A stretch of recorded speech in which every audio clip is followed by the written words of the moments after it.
সব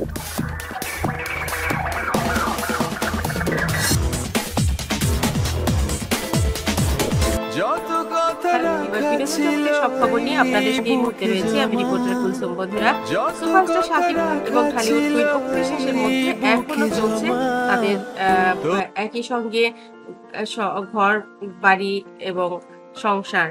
কারণ অনেকেই বলছে শাকিব অপু একসঙ্গে সংসার করছেন, অনেকেই সেটা স্বীকার করছেন না। কিন্তু নেটিজেনের ক্যামেরায় তারা ঠিকই ধরা পড়লেন গুলশানের রাতের বেলায় শাকিব খান এবং অপু বিশ্বাস একসঙ্গে ব্যাডমিন্টন খেলছে।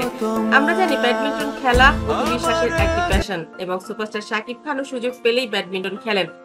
চমৎকার সাদা ট্রাউজার, আকাশ নীল রঙের টি শার্ট, সানফ্লাওয়ার ও ইয়েলো কালারের ফুল দারুণ দেখাচ্ছে সুপারস্টার শাকিব খানকে। অপরদিকে চিত্রনায়িকা অপু বিশ্বাস, তাকেও কিন্তু পিঙ্ক কালারের টি শার্ট এবং ট্রাউজারে অসম্ভব সুন্দর লাগছে।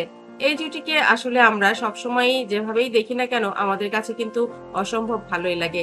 ব্যাডমিন্টন খেলতে খেলতে তারা কিন্তু যখন টায়ার্ড হয়ে গেলেন তখন গুলশানে থেকে গেলেন চিত্রনায়িকা অপু বিশ্বাস এবং সুপারস্টার শাকিব খান আবরাম খান জয়কে নিয়ে। শাকিব খানকে অনেকেই বলছেন তিনি দুর্দান্ত লুকে ধরা দিয়েছেন তুফান সিনেমার পর। তুফান সিনেমা করে আসার পর অপু বিশ্বাসকেও বেশ ফুরফুরে লাগছে। শাকিব খান এবং অপু, তাদেরকে আসলে কি দিয়ে আপনারা আলাদা করবেন? কারণ দীর্ঘ 25 বছর তারা কিন্তু একই সঙ্গে রয়েছে। শাকিবের পুরো ক্যারিয়ারের জুড়েই রয়েছে অপু বিশ্বাস এবং তার সন্তান আবরাম খান জয়। তুফান সিনেমার শুটিং এ যখন ছিলেন তখনও একবার শাকিব খানের শুটিং এ গিয়েছিল জয়কে নিয়ে অপু বিশ্বাস, এবং বাংলাদেশেও একবার এসেছিল কলকাতা থেকে সুপারস্টার শাকিব খান। কারণ জয় তাকে দেখার জন্য খুব কান্নাকাটি করছিল। জয় এবং শাকিবের কেমিস্ট্রিটা আমরা জানি অনেক বেশি ভালো। বাবা এবং ছেলের এই কেমিস্ট্রি আমরা চাই আজীবন একই রকমের থাকুক। বন্ধুরা, অপু বিশ্বাস এবং শাকিব খানের এই জুটি আপনাদের কাছে কেমন লাগে অবশ্যই আপনারা কমেন্ট করতে ভুলবেন না। শাকিব খানের মা বললেন, এই তোরা যে এত রাত থেকে ব্যাডমিন্টন খেলিস, কাজ তোর কোনো কাজ নেই।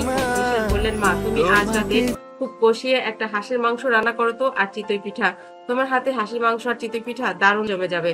শাকিব বলল, রাতে তাহলে আমি কি খাবো? আমি তো ডায়েট করছি।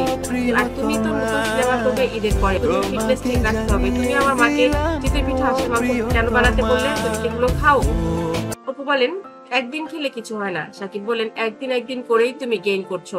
তোমার আসলে কোনো লজ্জাই নেই। তোমার উচিত এখন একদমই না খেয়ে থাকা, টানা 24 দিন তোমার রোজা রাখা। অপু বললেন, ঠিক আছে, কালকে থেকে ডায়েট করবো। আজকে মায়ের হাতে হাঁসের মাংস আর চিতই পিঠা খেয়ে আমি 1 মাসের জন্য চলে যাচ্ছি রোজাতে। শাকিব খান হেসে বললেন, ঠিক আছে, 24 দিন পর আমার সঙ্গে দেখা করো, তোমাকে তখন না হয় কোনো একটা গিফট দেওয়া যাবে যদি আসলেই তুমি লুজার হও। বন্ধুরা, অপু কি পারবে আসলেই তার ওয়েট লস করতে? আপনারা কি বলেন?